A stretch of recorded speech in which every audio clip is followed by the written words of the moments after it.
dia a todos, bom dia a todas, bom dia para você que nos assiste pela Pop TV em Sobradinho e Porto Alegre, ou nos escuta pela Cultural FM no Rio Grande do Sul, Santa Catarina e toda a região. Sejam todos muito bem-vindos e bem-vindas a mais um ICL Mercado Investimentos. Hoje eu vim correndo de moto para contar para vocês o que a gente tem aí nessa sexta-feira, porque saiu o IGPM, então vamos entender o que está pressionando o nosso bolso por meio dessa medição da FGV. Vamos comentar também os novos episódios e desdobramentos da Tarifa Fatal, a nossa novela desfavorita, porque a gente vai falar de tarifaço hoje também, e essa tentativa de Donald Trump de impor as suas vontades ao restante do mundo. Vamos atualizar também como é que estão essas tarifas em outros países.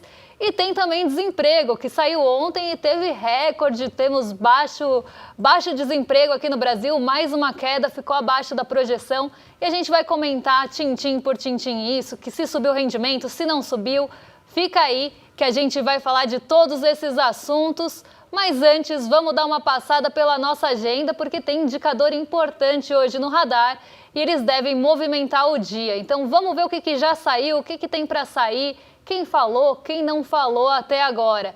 Então vamos lá, porque bem cedinho, às 4h55 na Alemanha, saiu o PMI industrial de julho e às 5 horas da manhã, 5 minutinhos depois, também saiu o PMI, o índice dos gerentes de compras, dessa vez da zona do euro. Às 5h30 foi a vez do Reino Unido de divulgar também o índice de gerente de compras industrial. E às 6 horas da manhã teve CPI núcleo, só que aqui ainda medição preliminar, porque julho ainda não terminou. Na verdade terminou, né? Finalmente terminou julho, mas ainda não o suficiente, não deu tempo para a gente medir o índice de preços ao consumidor na zona do euro do mês final, né? O final do mês. Então aqui é só uma prévia, um preliminar. 8 horas da manhã no Brasil saiu o IPCS da segunda quadricemana, então aqui aquela medição semanal do índice de preços ao consumidor da FGV. E às 9 horas saiu a pesquisa industrial mensal que a gente vai trazer na segunda para vocês, junto ao PMI, porque o PMI vocês vão ver, acho que ele nem está aí na agenda, mas o PMI do Brasil sai às 10 horas. E aí fica um pouco apertado, às vezes, para a gente trabalhar esses dados e trazer os dois. Como é muito legal, porque um é termômetro do outro, é importante que a gente veja junto, até para entender se o índice de gerente de compras apontou na direção correta ou não. Mas a gente traz os dois na segunda-feira para vocês. Mas calma que tem mais coisa lá nos Estados Unidos para sair, porque teve hoje um indicador importante às 9h30 da manhã, que é o payroll, que é o relatório mais completo de emprego dos Estados Unidos. É como se fosse, aqui numa comparação grosseira, a nossa PNAD. Então o payroll ele traz o relatório mensal de empregos, que é o próprio payroll, tem a taxa de desemprego, o salário médio por hora, porque lá a medição é feita dessa forma. Então traz dados importantes do mercado de trabalho dos Estados Unidos e esses dados são usados também para embasamento na decisão de política monetária. Isso quer dizer se corta ou não corta juros, se sobe juros ou deixa como está. Às 10h45 da manhã também saiu o PMI industrial de julho, lá nos Estados Unidos dessa vez, e o ISM divulgou o PMI industrial. Aqui, os dois PMIs têm a mesma proposta, mas são medições feitas por casas, por entidades diferentes, então a metodologia pode diferir entre uma e outra, mas o objetivo é o mesmo, os dois são índices dos gerentes de compras. Às 11 horas, agorinha, também saiu o índice de sentimento do consumidor e expectativas de inflação em 1 e 5 anos lá nos Estados Unidos. E essas expectativas de inflação estão muito no radar, justamente porque as tarifas devem ter impacto nos preços ao consumidor e isso pode já começar a aparecer tanto nesse sentimento do consumidor quanto nessas expectativas de inflação daqui para frente. Então elas estão bem no radar por esse motivo.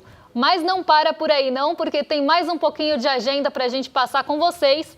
Às 11 horas também saiu investimentos em construção lá nos Estados Unidos e daqui a pouquinho, meio-dia, sai o PMI global industrial. É aquele PMI do mundo que é uma média dos países que divulgam esse índice de atividade dos gerentes de compras. Além disso, tem 2 horas da tarde, postos e plataformas de petróleo em operação nos Estados Unidos.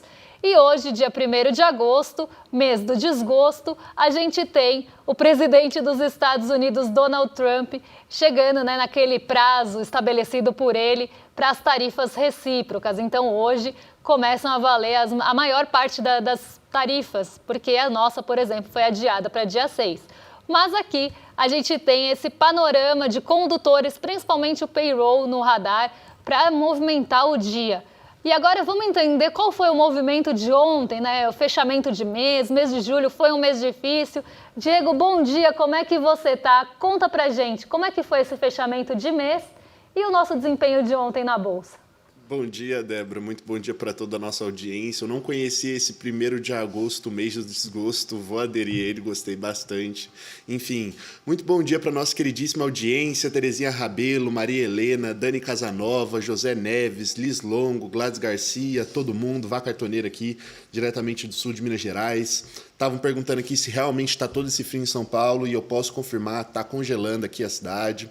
Mas enfim, vamos para o nosso fechamento da Bolsa? Pois bem, julho foi um mês bastante pesado para o Ibovespa, né? O índice desabou mais de 4% no mês e teve o pior mês desde dezembro de 2024. A arrancada de altas, que começou em março, estacionou. O susto veio de fora.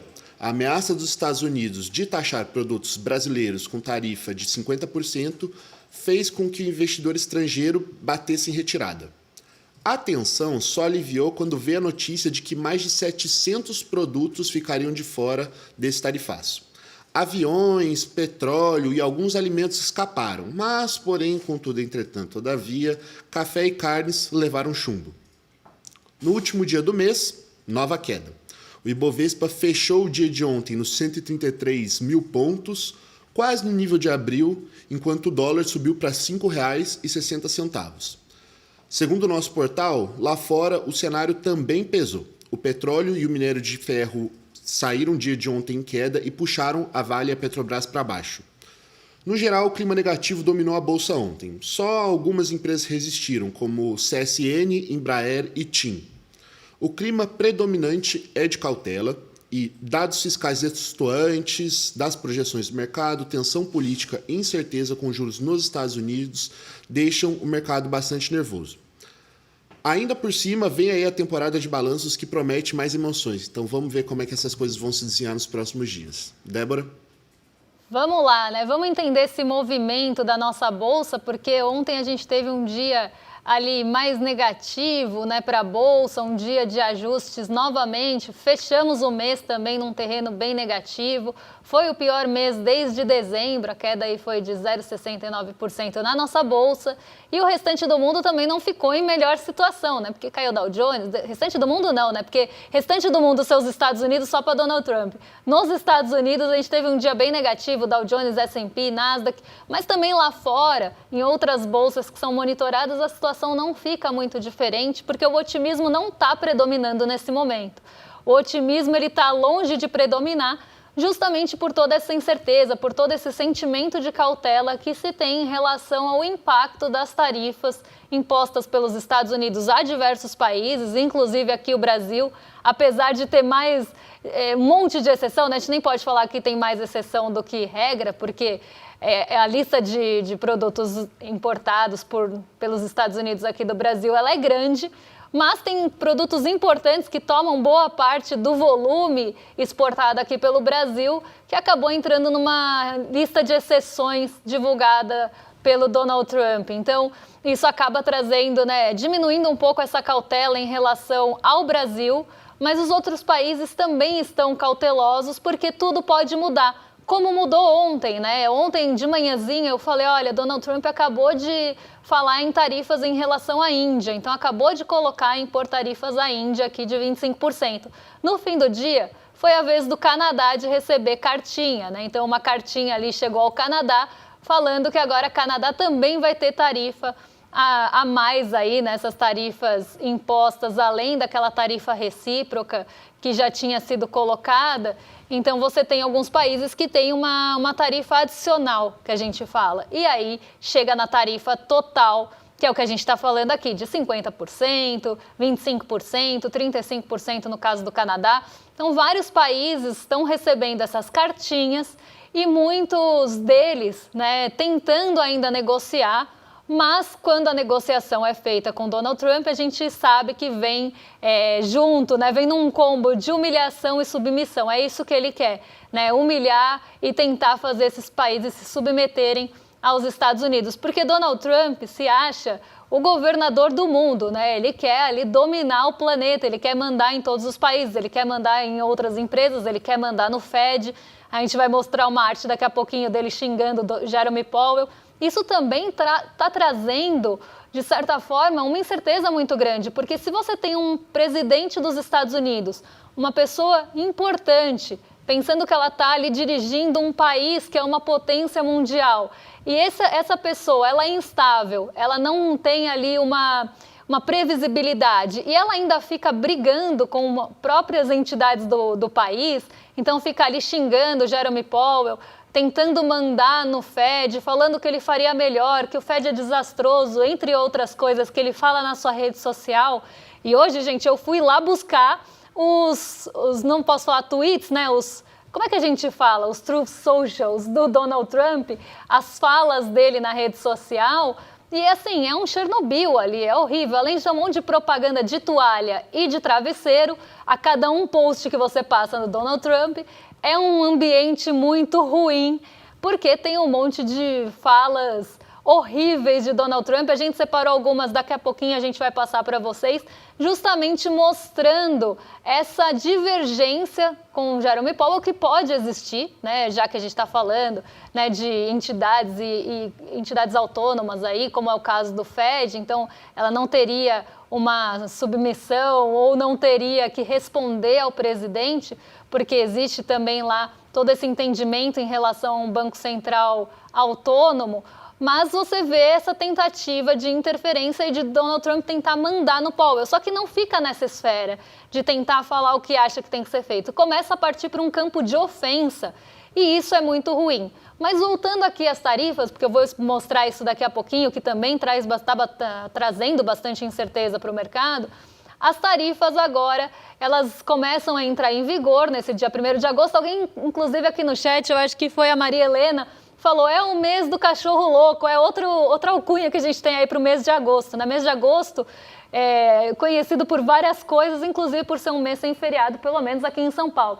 Mas vamos ver aqui como é que ficam essas tarifas do Donald Trump, né, impostas pelo governo dos Estados Unidos em relação a outros países, porque, como eu falei, teve novidade, inclusive uma novidade ali que deixou alguns países perplexos. Então, o Brasil está lá em primeiro lugar com a tarifa de 50%, em seguida vem a Síria com uma tarifa de 41%, a Suíça com uma tarifa de 39%, e quando eles receberam essa cartinha da tarifa, eles ficaram também sem entender por quê, falaram que estão em choque, entre aspas aqui, então a Suíça com 39% de tarifa, o Canadá, que lá naquele primeiro momento tentou negociar, até por questões ali impostas por Donald Trump, quando estava se discutindo o aço e o alumínio, não ficou impune, não saiu livre dessa.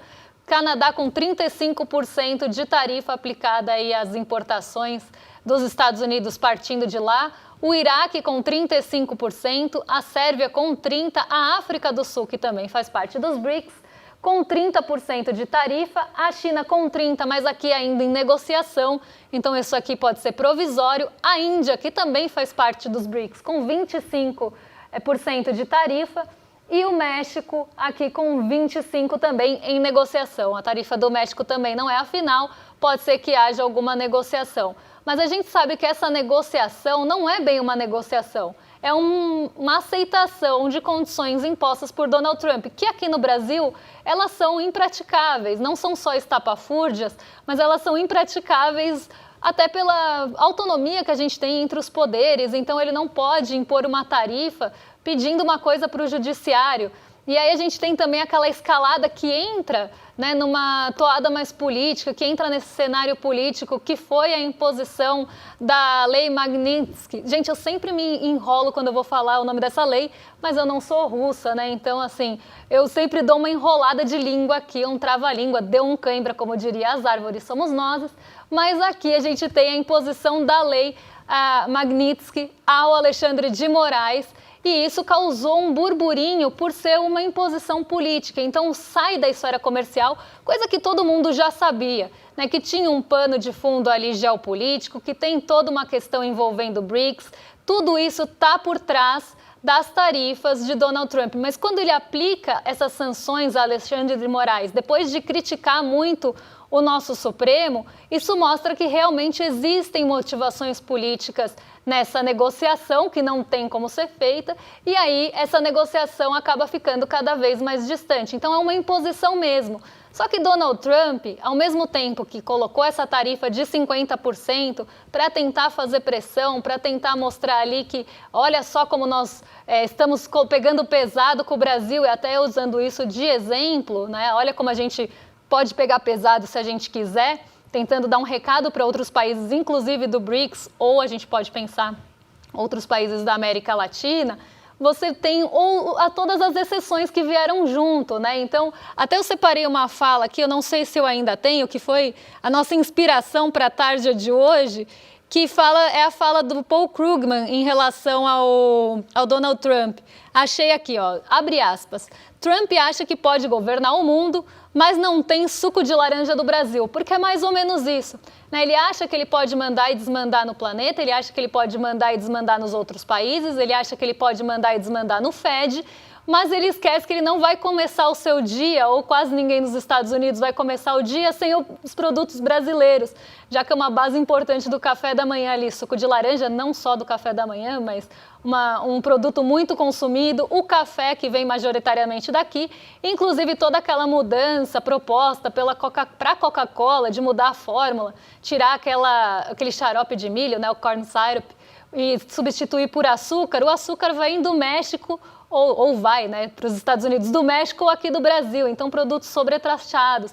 Então, visto isso, né, ele coloca aí essa necessidade, essa tentativa de mostrar poder, colocando tarifas pesadas, mas aí ele começa a aliviar. Então, ele não aliviou o suco de laranja por nepotismo, né, para tentar aliviar para os parentes dele. Ele aliviou porque é um produto importante ali no consumo americano. O café ficou dentro ainda das tarifas, não teve alívio, mas pode ser que tenha. E essa tentativa de aliviar alguns produtos importantes que entram nos Estados Unidos, até em cadeias produtivas, até em cadeias de suprimento, foi vista como uma possibilidade de abertura para negociação de outros produtos. Mas aí também você começa a abrir exceção para tudo que tem um volume grande de importação lá, você acaba deixando essa tarifa ali meio que só para tentar mostrar que fez, né? Então, é uma coisa bastante complicada para Donald Trump, porque se ele mantém as tarifas, ele vai acabar dando um tiro no pé e aumentando o preço ao consumidor. Se ele tira todas as tarifas ou abre exceção demais, vai ficar como o taco Trump always chicken out, que já é uma coisa que está colada nele.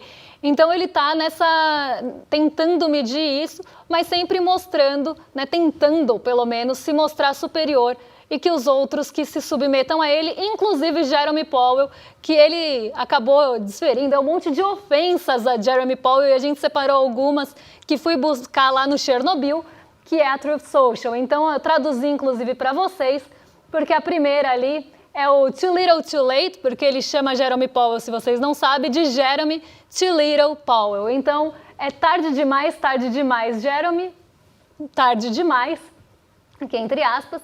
É um desastre, reduza a tarifa. Aqui ele está falando da taxa de juros, tá? A boa notícia é que as tarifas estão trazendo bilhões de dólares para os Estados Unidos.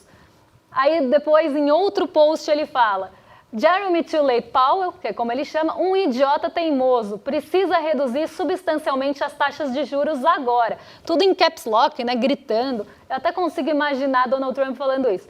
Se ele continuar a recusar, o Conselho deveria assumir o controle e fazer o que todos sabem que deve ser feito. Isso me lembrou, né, aquela música dos anos 2000, que só a gente da minha idade vai lembrar, que era Too Little Too Late, da Jojo, né? Você sabe que você tá errado, mas Too Little Too Late, né? Eu não vou cantar porque o Diego já sofreu comigo cantando essa música no ponto, mas me lembrou essa música dos anos 2000. Ele quer ficar apontando ali que Jeremy Powell está errado, que Jeremy Powell é uma catástrofe, vem falando reiteradamente das obras do Fed serem não é superestimar, gente, nossa, me fugiu a palavra, mas tendo um superfaturamento, ali superfaturadas, elas tendo alguma corrupção envolvida, porque ele quer tirar o Jerome Powell, só que ele não pode tirar o Jerome Powell, a não ser que o Jerome Powell peça para sair. Então ele fica ali fazendo uma série de ofensas a Jerome Powell, tenta acusar Jerome Powell dessa reforma do Fed, do Banco Central dos Estados Unidos, tá enfiado em corrupção, porque ele queria mesmo, alguém que também aceitasse ordens e baixasse a cabeça para ele no Fed. E como ontem as taxas de juros foram mantidas por lá, ele voltou a atacar o Jerome Powell. Eu até tinha separado mais uma fala dele aqui na rede social, mas o meu computador não tá contribuindo comigo. Então não vou conseguir ler para vocês, mas vai na mesma linha, assim, de xingamento, tentando ofender, é uma coisa horrorosa o que a gente vê o Donald Trump fazendo. Aqui achei. Jerome tarde demais, Powell fez de novo. Ele chegou tarde demais, na verdade, furioso demais, estúpido demais e político demais para assumir o cargo de presidente do Fed. Ele está custando trilhões de dólares ao nosso país, além das reformas de prédios mais incompetentes ou corruptas da história, da construção civil, entre outras palavras. Tarde demais. É um perdedor completo e nosso país está pagando o preço. Então ele está jogando mais uma vez a culpa no Jerome Powell. Eu sempre falo que Donald Trump é meio Homer Simpson, além de ser meio WandaVision, porque ele fala a culpa é minha e eu coloco em quem eu quiser, e agora ele está usando o Jerome Powell de alvo por uma possível catástrofe que possa vir nos Estados Unidos por culpa dele. Então, se a gente começa a ter uma inflação fora de controle, vai ser culpa dele.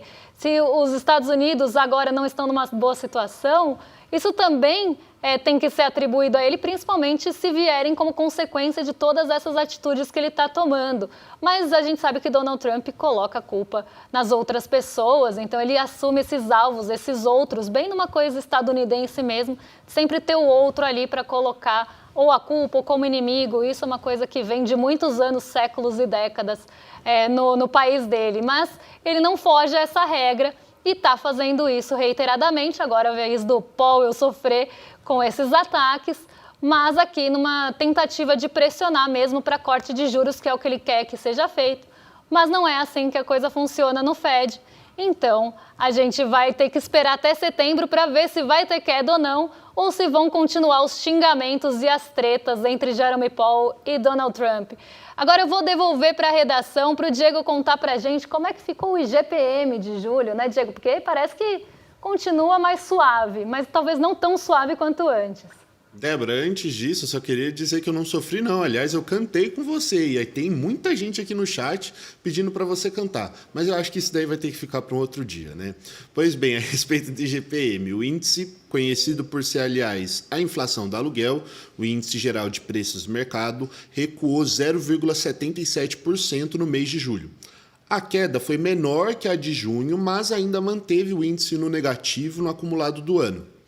A pressão menor nos preços ao produtor, com destaque para matérias-primas e petróleo, puxou o indicador para baixo. No bolso do consumidor, o grupo alimentação segurou a barra, ao mesmo tempo que outros itens, como a habitação, por exemplo, voltaram a pesar.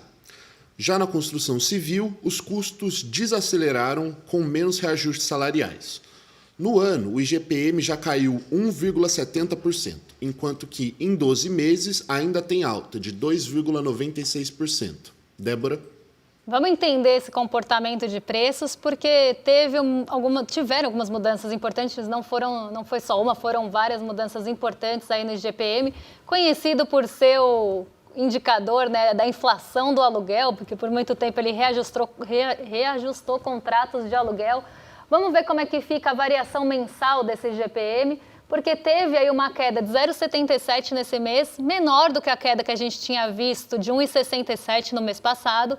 Isso porque a desaceleração no IPA, que é o preço ao produtor, o preço do atacado, foi menor do que no mês passado. No mês passado, essa queda de 1,67 tinha sido muito puxada justamente pelo IPA-M, né, que é esse índice de preços ao produtor. Ela continua em queda, mas numa queda um pouco menor do que a gente tinha observado em junho.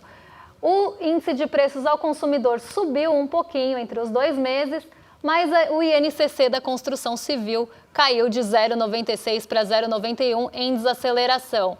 Mas os acumulados em 12 meses, tanto do IGPM quanto dos componentes, acabou aí tendo uma mudança bem brusca, porque no mês de julho do ano passado, que a gente está substituindo aí no acumulado, a alta dos preços tinha sido muito mais relevante, muito mais forte e não tinha tido uma queda. Então, o acumulado do IGPM sai de 4,39 para 2,96, 4,02 para 1,98 no IPA, 4,32 para 4,28, aqui uma mudança bem pequenininha no IPCM, e 7,19 para 7,43. O único que acelerou aí no período foi o INCC, que veio sofrendo bastante aí mês após mês, por conta dos salários da mão de obra da construção civil que estava sofrendo reajustes. E que bom que foi por isso, né? Porque reajuste é dinheiro na mão das pessoas, é dinheiro que circula e que aquece a economia. Mas aí tem outros materiais que acabam vindo juntos. Mas vamos entender o que mexeu com o nosso bolso, segundo o IGPM, porque a gente separou para vocês os destaques dos preços medidos pelo IPCM, que é os preços ao consumidor aqui da FGV. A tarifa de energia elétrica, elétrica residencial aí, subiu 2,74, continuou pressionando o nosso bolso nesse mês. Então a gente continua, tem um vilão aí na nossa casa, vilão do Grupo Habitação, que está puxando o IPC de vários índices, inclusive os do IBGE, para cima. A passagem aérea subiu 6,29. O jogo lotérico, que já tinha aparecido no IPCA 15, até tinha falado, tem uma curiosidade, é porque teve reajustes nas loterias, nas loterias da Caixa, inclusive, e ele aparece aí como um fator de aumento de preços, uma variação grande, porque estava zerada até então, não tinha variação, mas como teve reajuste, os jogos lotéricos aparecem em destaque aí com 7,15%. O mamão papaya, que tinha caído bastante no mês anterior, agora sofre aí com alta de 20,11%, e o condomínio residencial subiu 1%. Entre as principais quedas temos a gasolina, a batata inglesa, o seguro para veículo, seguro facultativo, a cebola caiu 11,54, e a tarifa de ônibus urbano que caiu 1,24 em julho. E aqui a gente vê alguns pontos importantes, como a gasolina, que caiu, os combustíveis de forma geral tiveram quedas também no IPCA 15, mas os preços dos aplicativos subiram bastante em julho, não estão aqui, mas subiram no IPCA 15 e devem ter algum impacto também no IPCM, apesar disso não ter sido divulgado pela GV, porque eles só divulgam alguns itens, não todos. Isso deve aparecer em alguma medida no IPCM também, mas esse reajuste não chegou aos motoristas de aplicativo. Então a gente tem de novo o grupo Transportes e Habitação, apesar da queda dos combustíveis, como protagonistas desse aumento, dessa pressão de preços que a gente tem aqui no nosso bolso, mas alguns itens importantes já mostrando desaceleração, itens que sofreram bastante durante o ano. Caso aí da batata, que teve a volta dos tubérculos para a inflação e agora ela está no campo da deflação. A cebola, que voltou a cair mais um mês, mas tinha tido um papel importante na pressão. Então, alguns itens começam a aliviar nosso bolso, e que bom que vem do grupo de alimentos, já que esse grupo acaba tomando bastante do orçamento, principalmente de famílias de rendas menores, e esse alívio é sempre muito bem-vindo. Agora eu quero convidar vocês para se inscreverem no iclmercado.com.br. Para quê? Para entrar no ICL Eterno, que foi a nossa grande divulgação da semana. Teve muita repercussão, tá todo mundo falando sobre o ICL Eterno. E se você quiser se juntar a nós aí, fazer parte disso, construir essa história aqui com a gente, ainda dá tempo, a gente abriu algumas vagas extras para quem quiser entrar, mas corre que o prazo é limitado, então iclmercado.com.br, aproveita enquanto ainda dá tempo. E a gente, se não me engano, eu até ouvi isso, não sei se é real, mas eu ouvi hoje no Desperta que parece que vai ter a reprodução, uma reexibição. Se você está na dúvida, se não sabe aí como é que foi o ICL Eterno, não sabe o que tem de novidade, parece que vai ter a reexibição desse encontro que foi incrível. Eu assisti do começo ao fim, e tem muita novidade por aí, inclusive na semana que vem, mas eu não vou dar spoiler. Agora vocês ficam com os nossos vizinhos de cima, com o Rolê ICL, com o William De Luca e o Guga Noblar, que já estão prontos para receber vocês. E como a gente está num clima bem a gente está bem num clima perigoso, né, de sexta-feira, eu vou só falar do Too Little Too Late, já que vocês falaram tanto, e eu fiquei devendo o Ozzy Osbourne, mas fiquei devendo porque vocês não fizeram a lição de casa de se inscrever no link do mercado. Então eu tô de olho, viu? Mas vamos lá, né? Já que estamos em clima de rolê, you know all the right things to say, you know it's just a little too late. É mais ou menos isso, né? Eu não lembro, porque eu estava ouvindo a música antes de entrar, porque eu fiquei com ela na cabeça mesmo. Mas é isso, agora eu jogo para os nossos vizinhos de cima, arrasto aí para o Rolê ICL. Bom fim de semana para vocês e um beijão. Título ICL Eterno, o documento que te comprova o seu vínculo vitalício com a maior comunidade de conhecimento independente do Brasil. Acesso ilimitado a todos os cursos e conteúdos. Participação vitalícia em todas as novidades que o ICL lançar.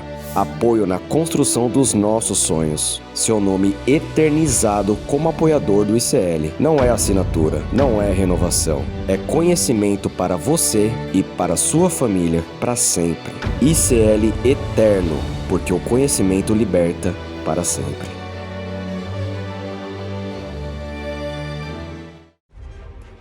Olá, olá, olê, olê, olê, olá. Eu sou o Lindener Pareto, historiador, e tenho um convite especial para vocês para acompanharem o Provocação Histórica aqui nos canais do Instituto Conhecimento Liberta. Toda quarta-feira, às 7h, logo após o ICL Notícias segunda edição, convidados e convidadas que ajudam a gente a pensar o passado, a criticar o presente e a projetar alternativas de futuro para um Brasil diferente, para um mundo diferente. E se no cotidiano dificílimo do trabalho você perdeu o episódio inédito, não se preocupe, você pode assistir também toda quinta-feira a reprise, logo após o Rolê ICL, ao 12h30. Venha pro Provocação Histórica.